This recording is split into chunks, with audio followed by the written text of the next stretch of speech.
અને સમાચાર પર વાત કરીશું રાજકોટથી રાજકોટના મહાનગરપાલિકા ખાતે વિવિધ દાખલાઓ માટે અરજદારોની લાંબી કતારો જોવા મળી રહી છે। ડિજિટલ યુગ હોવા છતાં નાગરિકોને જન્મ મૃત્યુ સહિતના દાખલાઓ મેળવવા માટે કલાકો સુધી રાહ જોવી પડી રહી છે। ઓનલાઈન પ્રક્રિયા હોવા છતાં ટેકનિકલ સમસ્યાઓ અને સ્ટાફની અછતના કારણે અરજદારોમાં નારાજગી જોવા મળી રહી છે।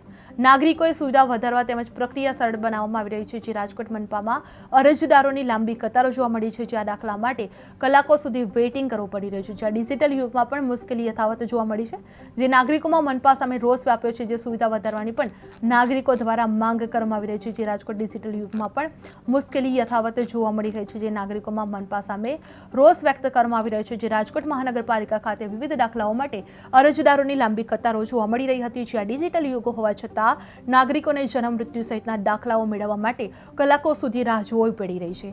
ઓનલાઈન પ્રક્રિયા હોવા છતાં ટેકનિકલ સમસ્યાઓ અને સ્ટાફની અછતના કારણે અરજદારોમાં નારાજગી પણ જોવા મળી છે, જે નાગરિકોએ સુવિધા વધારવા તેમજ પ્રક્રિયા સરળ બનાવવા માંગ કરવામાં આવી હતી।